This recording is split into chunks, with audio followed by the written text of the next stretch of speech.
Alright, how do we solve this question. Question में आपसे पूछा गया effect of addition of helium gas in the following equilibrium state is. एक reaction दे रखी है, इक्विलिब्रियम पे है, इसमें हीलियम ऐड कर रहे हैं। अब देखो हीलियम क्या है।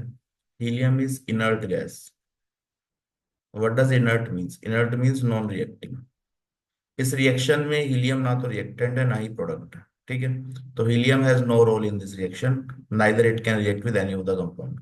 ये इनमें से किसी कंपाउंड के साथ रिएक्शन नहीं कर सकता, तो it is a non reactive gas, inert gas. ठीक है, अब इसका इक्विलिब्रियम पे आपको इफेक्ट देखना है, तो एडिशन ऑफ इनर्ट गैस में दो कंडीशन हो सकती हैं। एडिशन ऑफ इनर्ट गैस, तो यहाँ पे दो पॉसिबिलिटी है। Either you can have eight constant pressure, या तो प्रेशर कांस्टेंट हो या फिर वॉल्यूम कांस्टेंट हो।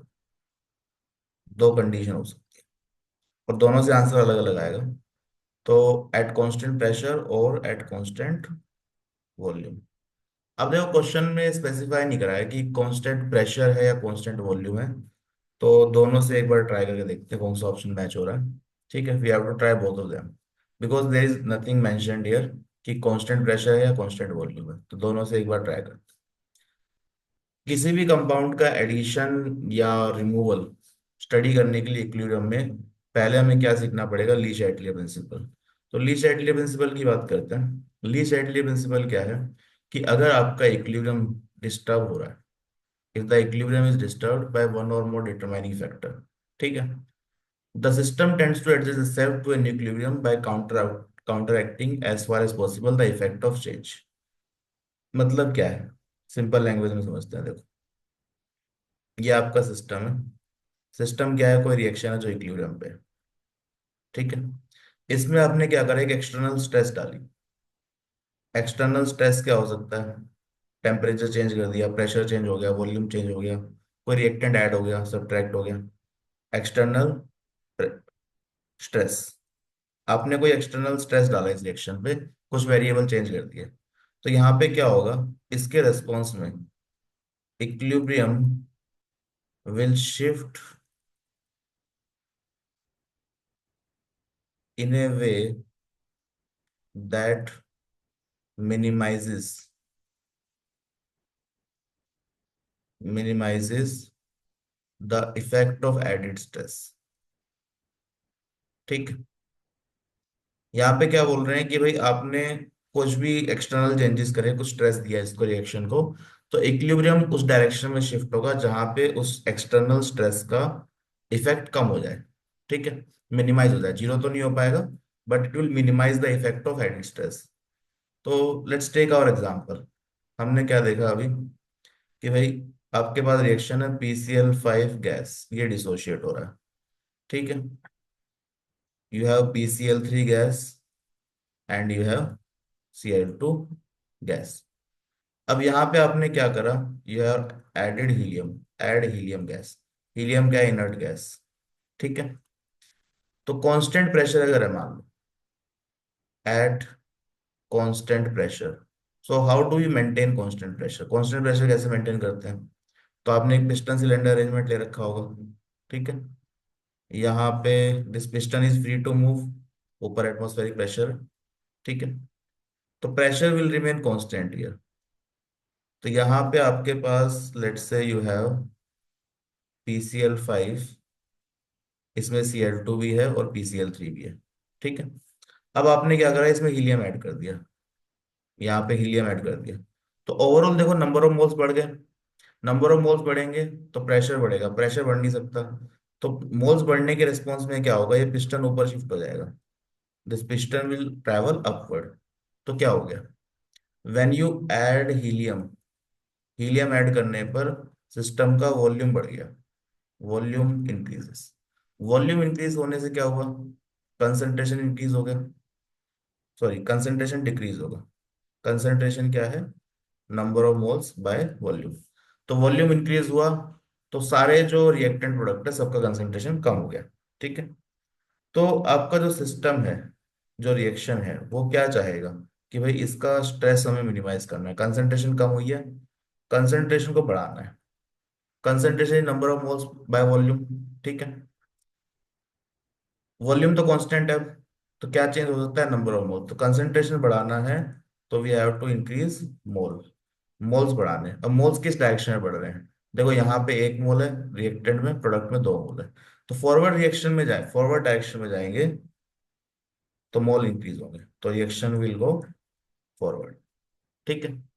तो इस तरीके से आप समझ सकते हो कि हमने क्या करा, वॉल्यूम हीलियम ऐड करा, प्रेशर कांस्टेंट है तो वॉल्यूम बढ़ जाएगा, वॉल्यूम बढ़ा तो कंसंट्रेशन कम हो गई, कंसंट्रेशन को बढ़ाना है, now system will try to minimise कि भाई इसका इफेक्ट मिनिमाइज करो। तो कंसंट्रेशन इंक्रीज करना है तो moles have to increase because volume is constant now. Mole किस डायरेक्शन में इंक्रीज हो रहे हैं, फॉरवर्ड डायरेक्शन में। तो at constant pressure system will go forward इस केस में। देखो reaction to reaction it can change, इस केस में इट विल गो फॉरवर्ड। ठीक है। कांस्टेंट वॉल्यूम पे चेक करते हैं। At, this was option 1, 2, at constant volume. ठीक है। Constant volume how do you maintain, एक कंटेनर है जो रिजिड है, ठीक है, इसमें you have PCl5, Cl2 and PCl3, इसमें आपने हीलियम ऐड करा। ठीक है। इसमें देखो हीलियम ऐड करने से वॉल्यूम तो चेंज हुआ नहीं, तो आपका जो इक्विलिब्रियम है, PCl5 गैस, इसमें कोई डिस्टरबेंस आया है क्या, इसका कोई भी वेरिएबल चेंज हुआ है, heavy change, number of moles, number of moles change नहीं हुए क्योंकि हीलियम ऐड करा है। ठीक है। हीलियम किसी से रिएक्शन भी नहीं कर रहा, नॉन रिएक्टिंग गैस है।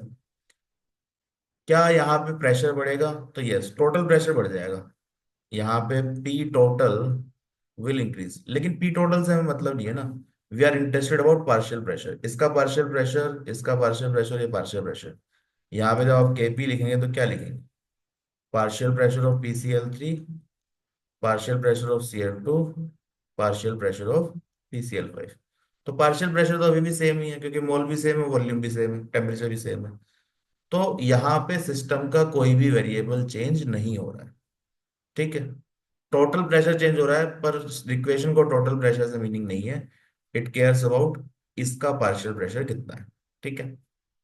तो इनका पार्शियल प्रेशर भी चेंज नहीं हो रहा, मोल भी चेंज नहीं हो रहा, वॉल्यूम भी चेंज नहीं हो रहा, टेम्परेचर चेंज नहीं हो रहा, नथिंग हैज चेंज्ड। तो at constant pressure when you add helium, no effect on equilibrium, यहाँ पे कोई भी इफेक्ट नहीं आएगा। ठीक है। तो there is no effect on equilibrium. तो यहाँ पे हमारे दो आंसर आ रहे हैं, आप देखो, या तो फॉरवर्ड या फिर नो इफेक्ट। चेक करते हैं कांस्टेंट वॉल्यूम पे क्या आ गया, नो इफेक्ट। तो देखो कौन सा ऑप्शन मैच हो रहे हैं। First option, the equilibrium will shift in forward direction and more Cl2 and Cl3 gas will be produce.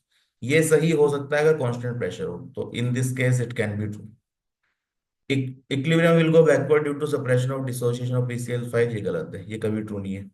Helium will deactivate PCl5 and reaction will stop, helium is not a reactant, ना ही ये किसी reactant product से reaction कर सकता है, inert gas है तो इसका कोई फर्क नहीं पड़ेगा, इट कैन नॉट डीएक्टिवेट। ठीक है।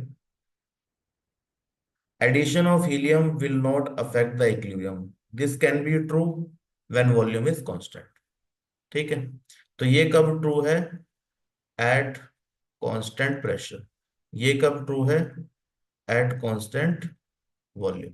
ठीक है। तो यहाँ पे एनटीए ने क्या आंसर दिया, तो NTA initial answer I don't no, हमारा आंसर करेक्ट आंसर क्या होना चाहिए, करेक्ट आंसर इज ए और डी। ठीक है।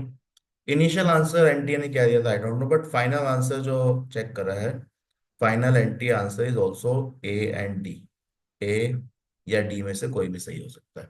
ठीक है। तो both of them are correct, but both of them can not be simultaneously correct, या तो ये सही होगा या फिर ये सही होगा। तो इन दोनों में से कोई भी एक ऑप्शन आप मार्क कर सकते हैं सही के लिए। ठीक है। तो एनटीए का आंसर और ये भी आंसर सेम ही है। एरर यहाँ पे क्या है, question could have been more clear, क्योंकि single correct option, single correct question है, तो एक ही ऑप्शन ट्रू होना चाहिए नॉर्मली। ठीक है। बट क्योंकि यहाँ पे वेल डिफाइंड नहीं है क्वेश्चन, ओपन टू इंटरप्रिटेशन है, तो question could have been framed better. ठीक है। इसमें अगर हम मेंशन कर देते कि कांस्टेंट प्रेशर या कांस्टेंट वॉल्यूम है तो दो आंसर नहीं आते। But anyway, as per the given question, two answer can be correct. It can be either A or B. So I hope this question is clear.